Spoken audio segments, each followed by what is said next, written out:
Waouh, là vraiment je suis ému, je suis étonné parce que la vidéo que j'ai faite hier en défendant les Congolaises, les femmes de chez moi, elle a eu, elle est presque à 80 000 vues en même pas 24 heures, enfin 80 000 vues sur TikTok, sur les autres réseaux sociaux, je ne sais pas. C'est du jamais vu. Je vous remercie, vous mes très chers Congolais et mes chères Congolaises, Banaya Kin et Banaya Braza, on est ensemble. Tozan Dengue Moko, que tu viennes de Congo, Kinshasa ou de Congo Braza, tu es et tu resteras Congolais, parce qu'en fin de compte, que tu viennes d'un Congo ou d'un autre, tu restes Congolais. Car je sais qu'il y a des Congolais de Kinshasa qui aiment bien titiller les Congolais de Brazza en disant que le véritable Congo, c'est le Congo-Kinshasa. Non. Tozan Dengue Moko. Même moi, je suis Congolais, même si ça ne se voit pas, même si je ne ressemble pas à un Congolais, on me fait souvent la remarque. Naza Congolais, Mwana Yakin, pour être exact, parce que dans les commentaires, dans mes commentaires, ils avaient des doutes. Hein, yo, Oza Congolais, oui, Nazalaka Congolais. Congolais Yakin, Ata Naza Congolais, ya Kinshasa ou Congolais ya Braza, Naza Kaka Congolais parce que Toza Ndenge Moko. Je le redis encore. Merci aussi à mes 509, mes Haïtiens qui ont affirmé mes propos en disant que oui, bel et bien, nous, les Congolais et les Haïtiens, on se ressemble et que parfois, ça arrive qu'on nous confonde. Moi, des informations que j'avais lues, je savais qu'il y avait des Haïtiens qui sont passés par le Congo, mais j'ai lu mes commentaires.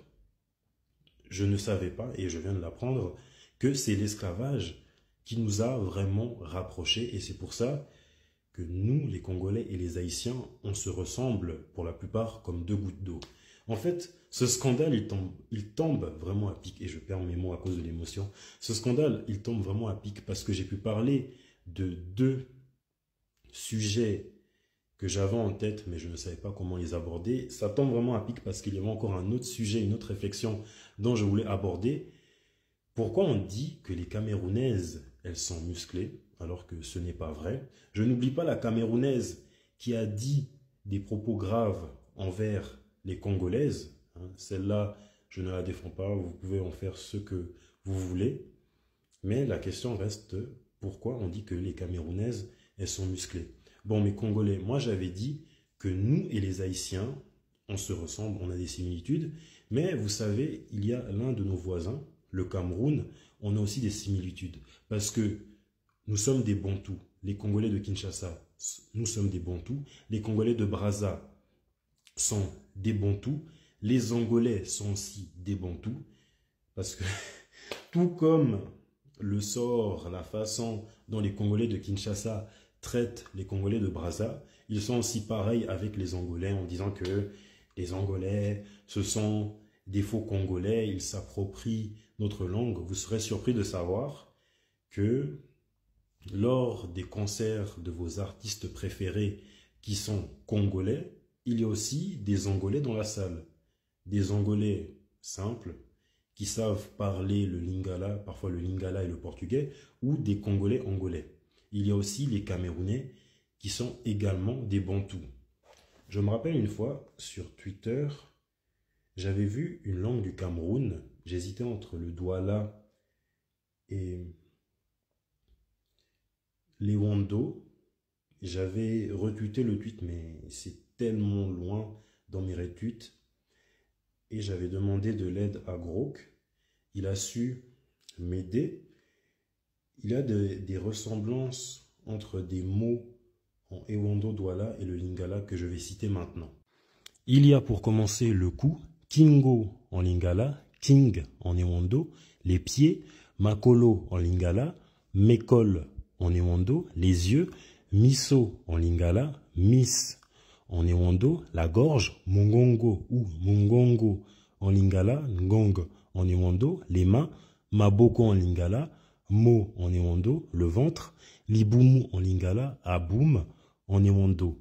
En faisant mes recherches et aussi avec l'aide de Grok, j'ai pu voir qu'il y avait une langue du Cameroun nommée la Kossé qui est parlée dans les régions sud-ouest et au littoral du Cameroun. Je ne savais même pas l'existence de cette langue. C'est nouveau pour moi. Bon, je ne suis pas camerounais. Les deux seules langues que je connaissais, dont je connais l'existence au Cameroun, c'est le Douala et les Wondo qui sont aussi similaires au Lingala, tout comme l'Akosé. Et vers la fin de ma vidéo, je mettrai une vidéo de deux amis, l'un camerounais et l'autre congolais. Vous voyez la proximité entre nous, tout comme les Congolais et les Haïtiens. Et à tour de rôle, ils vont compter dans leur langue, le camerounais en Akosé, le congolais en Lingala. Et c'est étonnant de voir, ils comptent à tour de rôle, mais la façon dont ils prononcent les nombres est assez similaire entre le Lingala et l'Akosé. Maintenant, on va parler un peu des artistes camerounais qui sont beaucoup appréciés par les Congolais, ou même, bon, deux en question qui sont beaucoup appréciés par les Congolais, et l'une d'entre elles, quand elle est invitée par des Congolais ou elle collabore avec des Congolais, c'est juste magique. Elle a une voix magique et elle arrive à chanter en Lingala. La première étoile, la première légende du Cameroun dont je vais parler, le grand Manu Dibango, très apprécié des Congolais. Il avait aussi fait une apparition dans une chanson de Werason, mais j'en ai oublié le nom, malheureusement. Il est né au Cameroun, mais il a avoué de lui-même que sa façon de jouer de la musique s'est africanisée et a changé de trajectoire en fréquentant les milieux congolais. Il avait aussi fait la connaissance de Le Grand Calais, qui est une légende du Congo. Le Grand Calais, c'est un immense génie de la musique congolaise. C'est le père de la musique moderne congolaise. En plus de ça, c'est l'un des premiers pionniers de la rumba congolaise. Et si ça ne suffisait pas, en 1960, il a fondé son propre label Surboom African Jazz, qui a produit le groupe TP OK Jazz de Franco Luambo. Le Grand Calais, en rencontrant Manu Dibango, il l'a fait intégrer dans son orchestre. Moi, perso, mon titre préféré d'eux, c'est Kara Kara. En plus de ça, Manu Dibango, tout en faisant partie de l'orchestre, il avait participé à un titre très connu au Congo, un hit, je dois dire, Indépendance Tcha-Tcha, en mémoire et en hommage à Patrice Lumumba. Indépendance Tcha-Tcha, c'est un hit magistral au Congo. Je pense que les gens vont reconnaître avec juste quelques secondes. Souvent, quand je vais aux soirées, à des anniversaires, à des mariages, j'entends beaucoup cette chanson. Je ne savais même pas que c'était un hommage à Patrice Lumumba. La deuxième étoile et légende du Cameroun à la voix d'or, à la voix magnifique, Charlotte Dipanda, qui est beaucoup appréciée des Congolais. Waouh! Lorsqu'elle commence à chanter en Lingala, c'est magique. Charlotte Dipanda, je ne sais même pas comment décrire son immense talent. Waouh! Elle a une voix angélique. C'est un véritable caméléon, elle s'adapte. Je vais citer 3 légendes congolaises avec qui elle a collaboré. Koffi Olomide l'avait invitée dans son titre Mon Amour. Elle a très bien chanté sa partie. Elle a encore mieux chanté en Lingala. Elle avait invité Singila, le lover, le romantique, dans son titre, à elle-même Charlotte Dipanda, Cœur en cage.